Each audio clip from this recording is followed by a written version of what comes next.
ቶሎ ማጉረስ ወይስ ቋሚ የአመጋገብ ስርዓት? ሰላም ጤና ይስጥልኝ። ዶክተር ቃል ኪዳን ነኝ፣ የህፃናት ህክምና ስፔሻሊስት ከብሩክ ኪድስ ልዩ የህፃናትና ታዳጊዎች ልዩ ክሊኒክ። እንደ ህፃናት ህክምና ስፔሻሊስት፣ እንደ ህፃናት የእድገት ክትትል አስተማሪ፣ እንደዚሁም እንደ እናት ይህ ጉዳይ በጣም አሳሳቢ ይሆናል። ልጆቻችን ስናጎርሳቸው በተለያዩ ሰዓቶች ቶሎ ቶሎ እንዲበሉልን እንፈልጋለን። እኛም ምግብ እየበላን ስናጎርሳቸው፣ ሲጫወቱ ስናጎርሳቸው፣ ጥናት እያጠኑ ስናጎርሳቸው ቢበሉልን ሁልጊዜ ደስ ይለናል።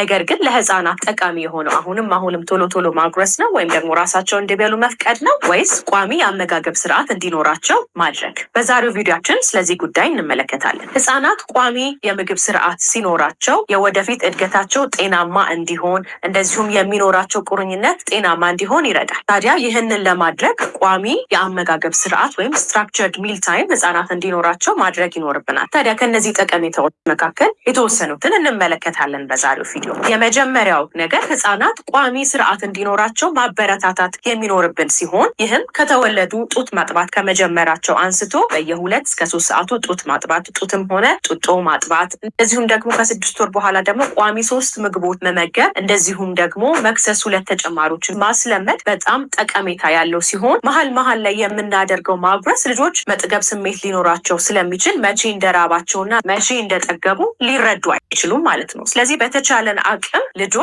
ቋሚ የሆነ ምግብ እንዲኖራቸው የምግብ ስርዓት እንዲኖራቸው ማድረግ ይኖርብናል። ይህም ልምዱን የራብና የጥጋብን ስርዓት በሰውነታቸው ውስጥ ተያይዞ እንዲያድግ እንረዳቸዋለን ማለት ነው። ሁለተኛው ቋሚ የአመጋገብ ስርዓትን ማበጀት የሚረዳን መሀል ላይ ከሚኖሩ አላስፈላጊ ጣፋጭ ነገሮች ይከላከልልናል ማለት ነው። ይህም ማለት ምንድነው? ልጆች እንግዲህ ቋሚ ስርዓት ሲኖራቸው ቁርስ፣ ምሳ፣ እራት ይበላሉ፣ እንዲሁም መክሰስ ይበላሉ። ስለዚህ ቋሚ የሆነ ምግብ ስርዓት ስለሚኖራቸው መሀል ላይ ኬክ፣ መሀል ላይ ቸኮሌት ወይም ጣፋጭ ነገሮችን መጠየቅ አይችሉም ማለት ነው። ወይም ደግሞ ስርዓቱን ካስለመድናቸው በሚጠይቁን ጊዜ አይ ይሄ ነገር አሁን አይበላም ከራት በኋላ ነው ያለን እናስተምራቸዋለን ማለት ነው። ይህንን ስንል ግን ልጆች መሀል ላይ ቢርባቸው እና ቢጠይቁን አይ በፍጹም ሰዓት መጠበቅ አለብን ብቻ ብለን መከልከል አይኖርብንም። ነገር ግን ራት ከበላ ለምሳሌ ከዛ በኋላ ከ1 ሰዓት በኋላ እንደየእድገታቸው ስለሚለያይ ማለት ነው። ብዙ ጊዜ ስኩል ኤጅ የምንላቸው ትምህርት ቤት ከገቡ በኋላ የተለያዩ ስፖርት፣ የተለያዩ ጨዋታ ስለሚኖራቸው የምግብ ፍላጎታቸው ሊጨምር ይችላል። ስለዚህ ቋሚ ምግባቸውን ከበሉ በኋላ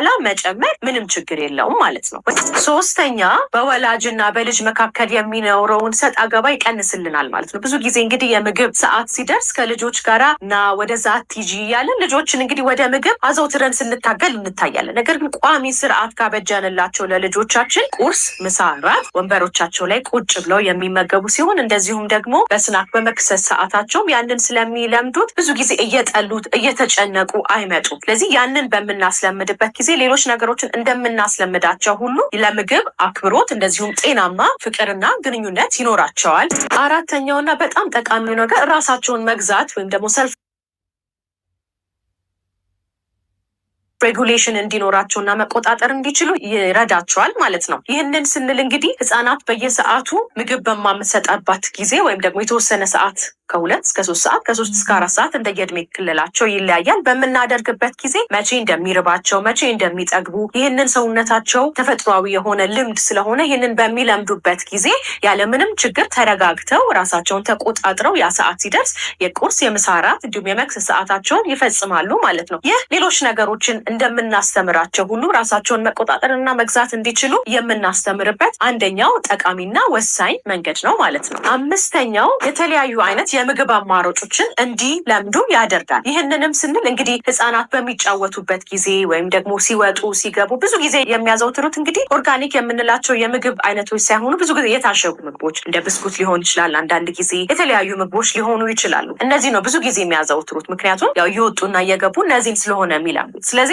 ይህንን ይለምዱና በኋላ ጠቃሚ ቅጠላ ቅጠሎችን አንዳንድ ጊዜ ፍሩቶችን ልናስለምዳቸው ስንሞክር በጣም ያስቸግሩናል ማለት ነው። ስለዚህ የተለያዩ አይነት ልምዶችን እና የተለያዩ አይነት የምግብ አይነቶችን እንዲለምዱ ይህ ስትራክቸርድ ሚል ታይም ወይም ደግሞ ቋሚ የአመጋገብ ስርዓት በጣም ወሳኝና ጠቃሚ ነው። ታዲያ ይህንን ለማስተማር ከመጀመሪያው ጀምሮ ምን ማድረግ ይኖርብናል? እንደዚሁም አሁን ደግሞ ያላደረገ እንዴት አድርገን ማስተካከል እንችላለን? የመጀመሪያው ቅድም እንዳልኩት ቋሚ ስርዓትን ከእናት ጡት ጀምሮ ማስለመድ። ሁለተኛው ውሃንና ወተትን ከምግብ ጋራ ወይም ደግሞ ከመክሰስ ጋራ አንድ ላይ መስጠት። ምክንያቱም በባህሪው ውሃና ወተት ሆድን የመያዝና የመሙላት ባህሪ ስለሚኖረው ከእራት ለምሳሌ ከ30 ደቂቃ በፊት ከምሳ ከ30 ደቂቃ በፊት ብንሰጣቸው ሆዳቸውን ስለሚሞላ አልበላም ነው የሚሉን ልጆቹ። ምክንያቱም ጠግብ ያለው ወይም ደግሞ እርቦኛል የሚሉበት የተለያዩ ክሎች ቢኖራቸውም ነገር ግን አፋቸውን ገልጸው ስለማይነግሩን ይህ ሆዳቸውን የመሙላት ምልክት ስለሚሆን አስቀድመን እነዚህ ነገሮች መስጠት የለብንም ማለት ነው። ሶስተኛ መክሰስን ወይም ስናኮቻቸውን ከ1 ሰዓት ተኩል ወይም ከ2 ሰዓት በፊት ቀደም ብሎ መስጠት ይኖርብናል። ምክንያቱም ጠጋ አድርገን ወደ ራት ሰዓት ወይም ደግሞ ወደ ምሳ ሰዓት ጠጋ አድርገን የምንሰጣቸው ከሆነ ልክ ወተቱም እንደሚሞላባቸው ሆዳቸው ስለሚሞላ